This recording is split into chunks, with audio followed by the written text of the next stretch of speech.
हाथियों का ये झुंड यहाँ खुले में है और उन पेड़ों से काफी दूर है जिनके नीचे ये अक्सर सोते हैं। मैं इन्हें बखूबी जानता हूँ। मादाएं एक दूसरे के साथ बनी हुई हैं और इसकी एक वजह है। ये खुशगवार मौके का इंतजार कर रही हैं। झुंड की ये बड़ी मादाएं कई साल से पार्क में गश्त लगाती रही हैं। मैं इन्हें शांत देखकर खुश हूँ। ये अपनी सूंड के जरिए किसी खतरे को सूंघ रही है। ये जानती है कि रात होने पर शिकारी जीव ज्यादा पीछे नहीं होते।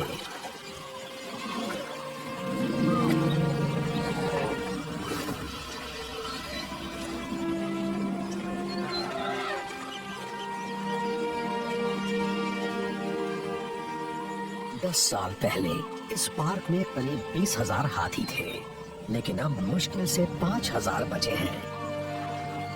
1953 से इस इलाके की हिफाजत के लिए बहुत से कानून बने हैं, लेकिन मैं ये देखकर बहुत निराश हूँ कि आज भी पोचिंग यानी अवैध शिकार की वजह से काफी नुकसान हो रहा है। तो हाथी का एक नया बच्चा इस दुनिया में आना एक बड़ी प्रतीकात्मक घटना है। सभी मादाएं झुंड की मुखिया के इर्द गिर्द इकट्ठा हो गई हैं, जो बच्चे को जन्म दे रही है। ये एक रेतीले किनारे पर आई है ताकि जब इसका बच्चा इस दुनिया में आए तो उसे जोर की चोट ना लगे।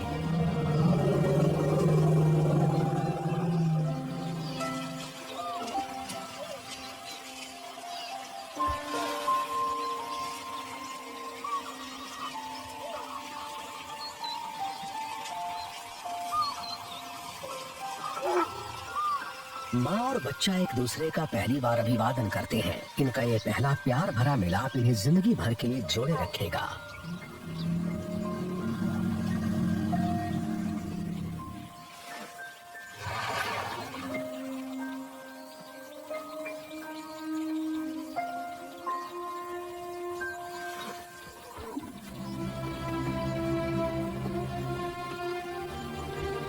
ये बच्चा अपनी माँ की गंध कभी नहीं भूलेगा।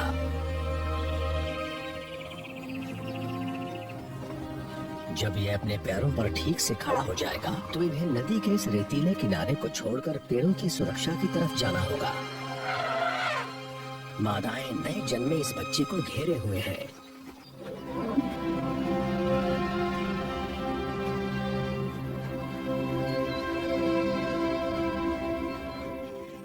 सुरक्षित जगह तक पहुंचने के लिए इन्हें शेरों के शिकार वाले इलाके को पार करना होगा, जो इंसान के बाद हाथी का सबसे बड़ा शिकारी है।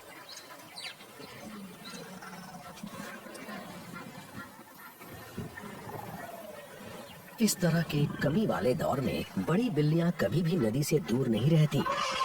वो रोजाना कभी न कभी नदी तक जाती ही हैं। ये जगह बिल्कुल खुली है, यहाँ खुराक साफ साफ दिखती है, तो शेरों को ये जगह अच्छी लगती है। यहाँ पर पूरा परिवार है।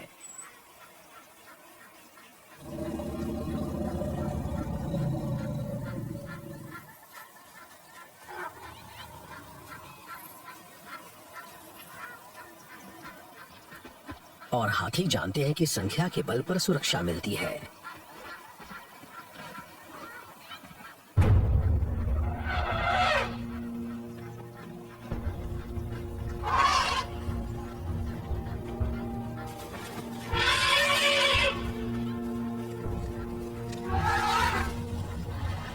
कान हिलाते और तुरही जैसी आवाज निकालते ये जीव काफी डरावने लगते हैं और ये हमेशा साथ रहते हैं।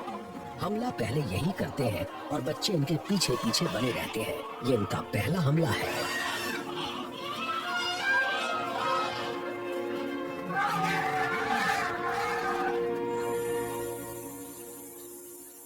झुंड मैदानों से होकर आगे बढ़ता जाता है और अब फिलहाल तो ये सुरक्षित है।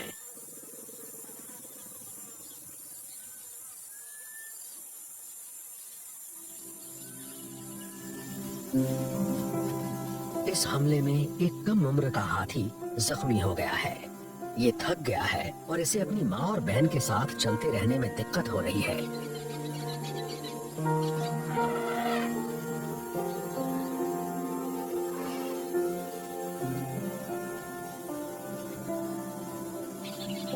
मैं इन्हें काफी समय से देख रहा हूँ और मैं जानता हूँ कि हाथियों का झुंड हमेशा चलता रहता है। ये खुराक ढूंढने के लिए दर्जनों किलोमीटर चलता है। खासकर अगर दूध पीने वाले छोटे छोटे बच्चे झुंड में हों। यहाँ खुराक दुर्लभ होती जा रही है। पेड़ों पर भी ज्यादा कुछ नहीं बचा है।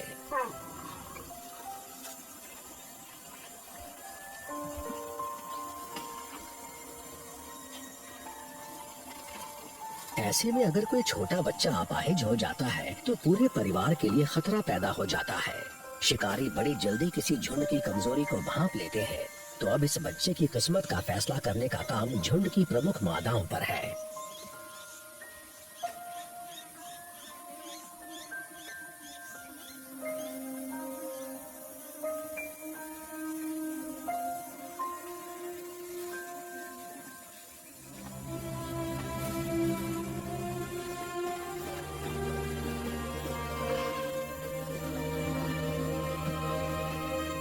एक बार मैंने ये देखा था कि एक माँ ने अपने बाकी झुंड को बचाने के लिए अपने बीमार या घायल बच्चे को भी छोड़ दिया था।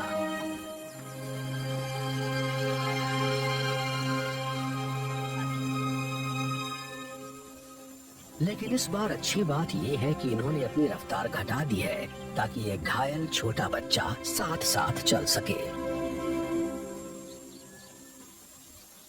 आज रात बड़ी बिल्लियां गश्त पर निकली हुई हैं और पूर्णिमा का चांद है, इसलिए हर कोई चौकन्ना है। मैं भी इनके साथ बने रहने का फैसला करता हूँ।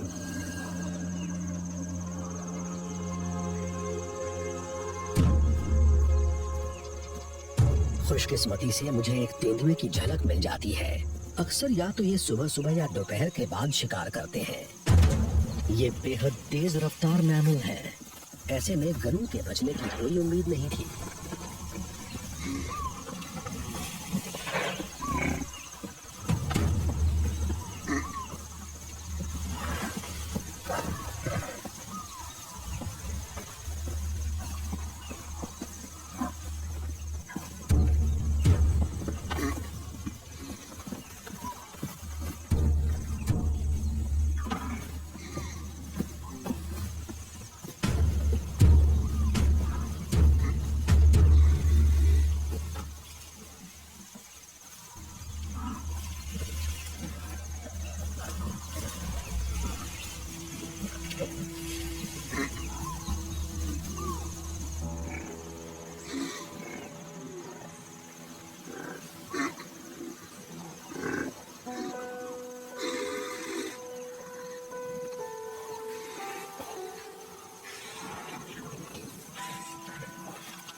लेकिन शिकारियों के मुकाबले अवैध शिकारी और सूखा जानवरों के सबसे जानलेवा दुश्मन होते हैं।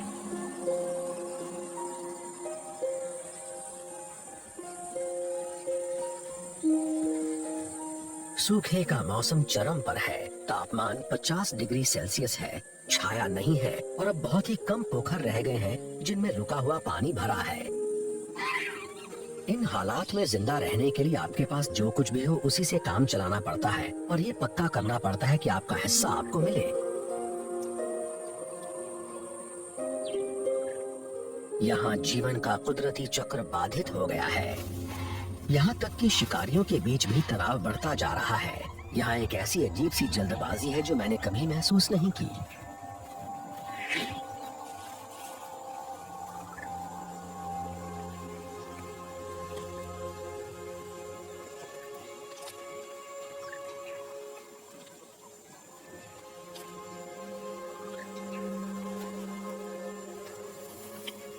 कुछ प्रजातियों के लिए तो जैसे पर्याप्त खुराक है ही नहीं और इनकी ये संख्या बढ़ती ही जा रही है। भूख, चोटों या प्यास की वजह से मरने वाले जानवरों की संख्या काफी बड़ी है।